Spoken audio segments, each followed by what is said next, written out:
Hey everybody, Andy Nelson, DIY. We've all heard those three letters for a lot of years. We all know what it means, do it yourself. And when it comes to applying for federal trademark registrations, you can in fact DIY. You don't need an attorney to help you do that. It's not required by law.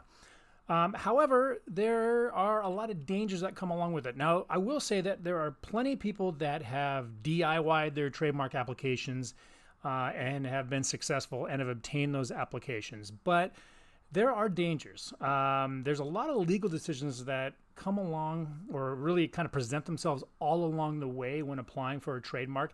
And just because someone is successful at actually getting a registration doesn't mean they actually have something that's going to be good for the long term. Case in point, I've seen people come to me with registrations that they need renewed or what have you. Come to find out, they applied and obtained registrations for descriptions of goods and services that they didn't actually offer because they used a lot of search features that really produced the wrong result.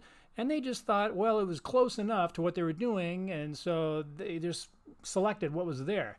That's not really going to be useful because, one, it's inaccurate. So you're actually submitting false statements to the trademark office because you don't offer services that you claim you do in the application. And what are you enforcing anyway? If the point of the registration is to give you presumptions of ownership of a mark in connection with particular goods or services, if you choose the wrong ones or ones that are too narrow or too broad, you may not have a mark registration that you can enforce. So what was the point in the first place?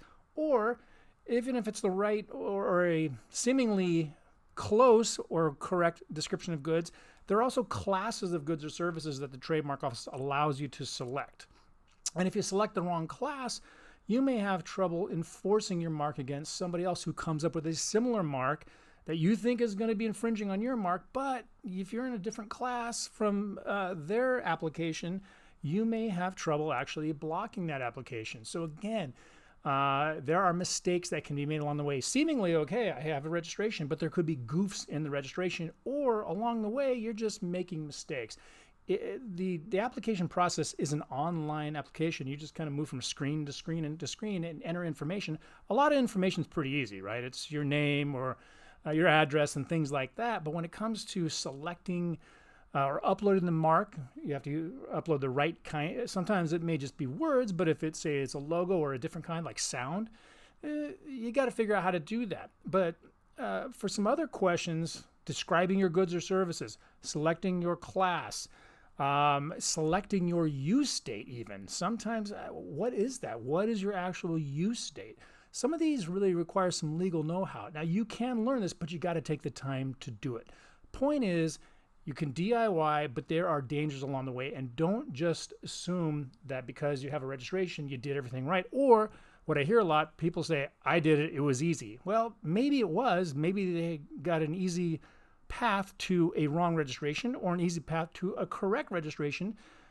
But if that was the case, that's probably because their situation was easy. Doesn't mean it's going to be easy for everybody. Everybody's situation is unique. So DIY, you can do it, but there are obstacles along the way.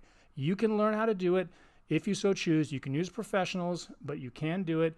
But be careful. There was a study some years ago. I haven't seen a recent one, but within the last 10 years, I've seen a study that suggested that I think well over 1 out of 2 applications that are DIY fail. So, if that's the case, if you're one of the ones that don't make it, it's not great odds. So at any rate, that is all I have for today. DIY is dangerous, but it can be done.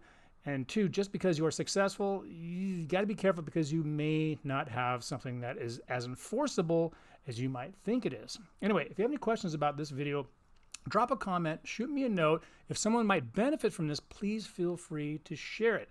Until next time, have a good one. Bye-bye.